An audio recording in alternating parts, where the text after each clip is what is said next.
Okay, hello, and welcome to the latest installment of And Sarah Appeared. My name is Sarah, and I'm appearing before you right now because I don't think that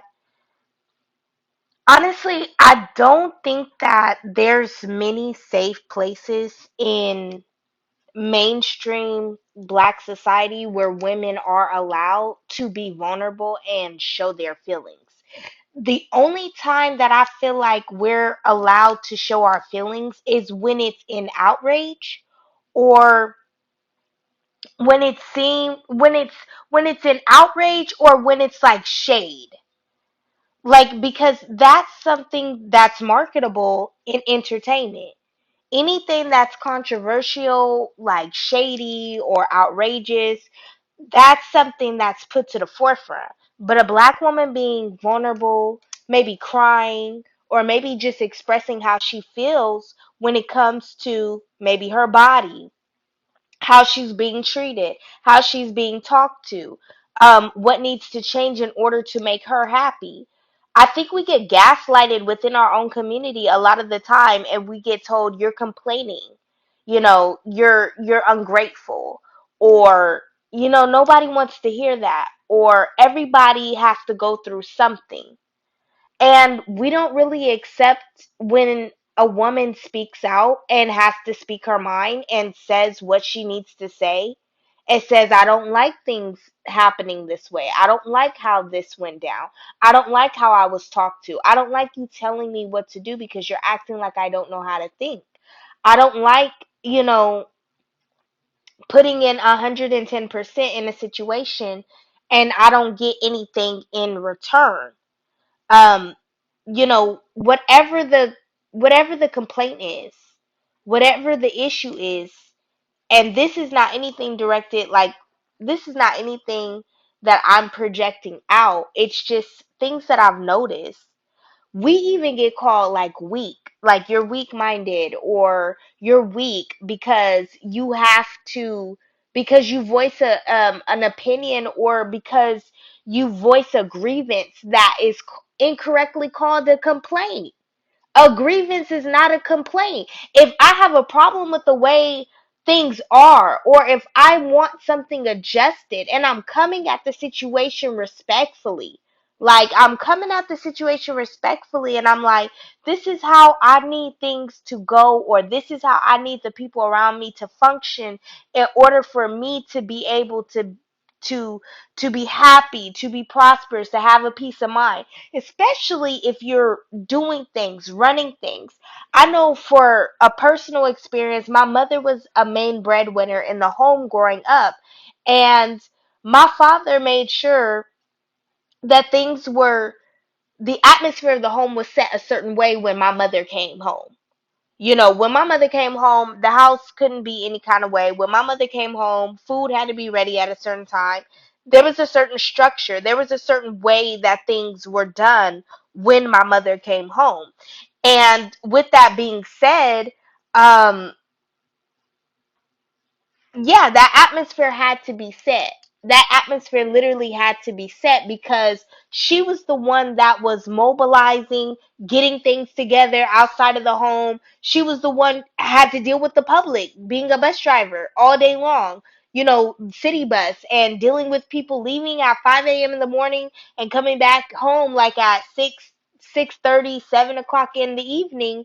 Homework had to be done. Things had to already be done. We had to be washed up, already ready for bed, even though our bedtime would have been 2, 3 hours later. We already had to be put together. Why? Because it was out of respect. It's not really, it wasn't a control factor. It was a factor of this individual. It would be the same if it was, my father being out. And when he was outside the home working, it was the same for him. The atmosphere had to be set. But it was a control factor. It wasn't not it, let me back up. It wasn't a control factor. It was a respect factor. It was respectability. It was like this person is contributing to the ecosystem of the family, okay? So if they're contributing to the everyday ecosystem of the family, then at that point, shouldn't there be some sort of compromise or something that like lets this person know like, hey, I see you, I appreciate you, and I understand by observing you that there's certain things that you need in your environment in order for you to continue to function, whether you're a stay-at-home mom or whether you work outside the home. Being a woman within, even if you're not even a mother, you could be a great auntie. You could be the rich auntie who pick up your nieces and nephews on the weekend. For me, I don't have kids, but I was always the one where I was going to different ones' homes and with my little cousins, and I would always do different things for them or pick up different things for them, um, to try to help them out and spend time with them because it was just on my mind to do that, not because I was obligated to or not because nobody told me to, but it was just some little things like that that I would do in order to spend time and also to catch up and try to continue or having a relationship with them because there was such a big difference in the age gap. You know, I was like, 19, 20 years old and going with my little cousins to buy their Valentine's Day cards, and they're like in the first and second grade. So such a huge age gap. I wanted to kind of keep, some sort of rapport with them so that they can be familiar with me. Because I remember how it was with my auntie growing up. And with my auntie, I think me and my auntie are like 16, 17 years apart. So when my auntie had me, people thought that I was um, her daughter or whatever. People would always think that I was her daughter and we looked the same and different things like that. And so I understand, whatever capacity that you're in as the woman you are, as the superwoman cape that you wear, there should be somebody in that environment or in your community or in your circle, whether it's a fellow girlfriend or whether it's a significant other or whether it's a relative that is concerned or cares or can be your personal outlet where you can vent and you can express what you're going through. And I think for me, I wasn't able to do that. I didn't have that kind of outlet. There was nobody that I felt safe with. There was people that I would go to form relationships and bonds with, and it just would never work out. Things would just always be like, yo, why is this going left? Why is this not happening? You don't want to meet somebody and then the first day you meet them, you run down all your business to them. They'll look at you like you crazy. But you want to meet somebody so you can continue to keep meeting them, so you can continue to and sometimes relationships are like that. Sometimes you meet somebody and it's like you're an open book. Those are the really special ones. We don't have to, there's no time that we have to take. It's already there. Those are the special ones. But then there's other times where it's just like, yeah, you want to get to know somebody and you want to get to be around somebody and you want to get to, you want that. You want that rapport. You want to build that relationship up with them. And I think my thing was I didn't have it to where it was like, oh, okay, I need an outlet or I need a safe space or I need someone to be able to talk to because I don't know, there's nothing in my community. There's nothing in my personal world, not even in my community. Scratch that, but not even in my community. Um, there's nothing in my personal world that is allowing me to have the outlet to really just like talk, vent, speak, say what I need to say. Like, I know you see me, but do you feel me type thing. And that's the importance of having relationships in whatever capacity, definitely. Even if it's like a business relationship, you have a confidant that you might need to, might need to vent to them about business matters, whatever capacity that you're in. I literally had to learn how to have an inner dialogue, and I'm still learning how to have that inner dialogue. With myself. Um there's a lot of things that I'm growing through. There's a lot of things that I I don't understand, but I'm allowing God time, and I'm allowing things outside of me to put it together to allow me to understand as well. I'm being open. I'm being flexible. I'm not fighting. I'm not resisting. I'm not competing. I'm not doing any of that. I'm simply allowing myself to be in the flow of things as far as life goes. And so, with that being said, I'm not pushing up against anything. Um, I'm not pulling anything apart. I'm not doing anything. I'm not doing anything like that. I'm just allowing things to happen how they should. And it feels good because I'm able to produce more like that as well. I'm able to release, produce, one of that's the basis of me starting my platform. I mean, homegirl didn't have nobody. I didn't have, obviously I didn't have a friend inside. I didn't have nobody around. So I had to utilize what I had around in order for me to have an outlet. But what I'm saying is I'm not everybody. I'm one of those stories where I'm the extreme. Okay?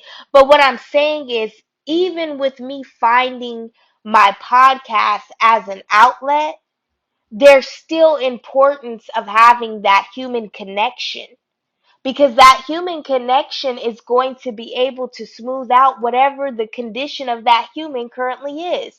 Like, let your human connections medicate your human condition. Sometimes we always give out positive, good information, good vibes.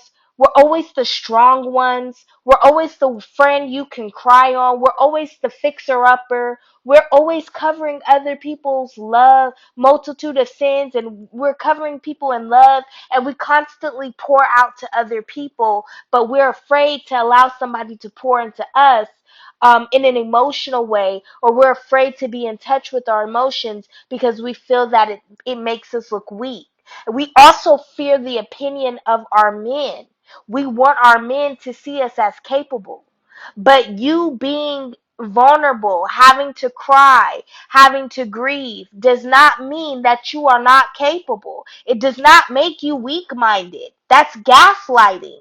Can't nobody sit up there and have just a bottle of emotions inside of them to where they don't ever feel anything. They don't allow themselves to feel anything except for fun, or you don't allow yourself to feel anything except for, catering to what somebody else needs. You don't, black women, we don't just cater to men. We cater to other women who are in higher positions. We cater to our children. We cater to our mothers' opinions.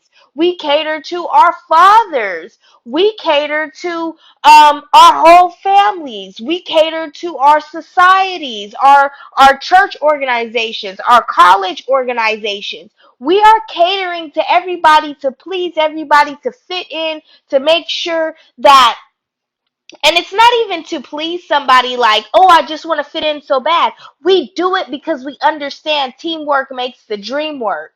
We don't want to be a problem. We want to be a solution. So we go into different facades of our society showing up as a solution. We always are there at the right time, at the right place, doing what we need to do. But at the same time, who is being the remedy for us? Where is our safe place where we can really unload, unpack, let our hair down, take the eyelashes off, take the bra off, really be yourself and have a real ugly cry because you're still holding on to things that have happened to you that you never were able to grieve. You're not weak-minded for that. And this is coming from a woman who was completely ostracized at all ends. And that's another thing. I want to let you know, I lived through the ostracized. I lived through being ostracized. I don't know if ostracization is a word or not, but I lived through being ostracized because I decided to show emotion. Because I said, I don't have anyone. And I know part of the reason why I was so isolated, so alone, was because of outside manipulation energetically. And I'm not going to steer away from that conversation because that's a part of my mission to be able to shine a light in darkness. But I had to I had to let it be known. You're not going to silence me. You're not going to shut me up. You're not going to make me go away just because I don't look like what you want me to look like. And I'm still letting you know I am a human. Shout out to Sev Delisa. Like, I love the artist Sev Delisa. Because one, she's like freaking, she's everything. Okay? She's everything. But she has a song that came out about 6 years ago, and it's called Human. It's a classic. It's a cult classic. She's a cult classic, if you didn't know. And I believe she's also Iranian. She's, an Iranian queen, and she does her music. And there is I'm not too well versed on it, but because I'm a fan of hers, I was able to um, kind of understand the direction of where she was going, the creative direction and the origins behind the story that she was telling. So in her song Human, she is a mythical creature from Iranian folklore, and it is comparable to a centaur. So it's like half horse or stallion, uh half human. And the top part of her is this beautiful statuesque woman that she is, with her beautiful, dark hair, her Iranian features. She just looks like a goddess. The bottom half of her, she has two legs that are horse hooves. And this is a real mythical creature in Iranian folklore. And she basically, in the lyrics, is talking about the things that make her human is the fact that she can bleed, she can bruise, she can scar, she feels. She's human because of her ability to break down and be destroyed just like us, even though she looks completely different. If we saw a real life centaur today, we'd fall out, pass out in the street. We wouldn't know how to take it. But to her, because she knows, even though I look completely different on the outside, I can still be hurt, harmed. I can still bleed. I can still be damaged. I am human. That's what I am. And so with Sevdelisa, I identified with that because I may not look like your typical everyday girl next door. You may not look like what you would perceive, you know, what society would say or perceive that you should look like. You may not even feel like you are what society would perceive would be the the ideal woman. You may not feel like that. That's because you have to get in touch with the origins of your scars, your trauma, your wounds. It does not mean, it's not necessarily lowering your vibration either. It's purging out the things. It's doing the shadow work. It's purging out the things about you that you don't like, that you don't know why you can't change, that other people can see about you that they don't like, that they whisper about, or that they either call you out about. When you're having outbursts of anger and when you're having moments where you just have to lock yourself in the bathroom and just burst out into tears, that is your inner self. That's your higher self. That's your inner child telling you that it's time to deal with the things that are holding you back from your fulfillment and your happiness. It's time to stop hiding behind. For me, it was hiding behind substance, hiding behind, um, you know, pain, fear, shame, hiding behind not wanting confrontation, but being passive aggressive. That's what it was for me, you know? So, with that being said, I just feel like I'm just gonna go out and say it. You not weak minded, you not small, you're not a failure, you are not dwelling on the past, you are not less than you're not anything less than a human being, which is your real superpower. When you allow yourself to be vulnerable and when you vocalize what is wrong with you. There's nothing really wrong with you. It's something that is bothering you, that is stopping you from your true fulfillment of happiness. And it's okay to protest that. It doesn't make you bitter. It doesn't make you difficult. Protest it. Get it out there and let the healing begin. That's part of the journey. Bye for now.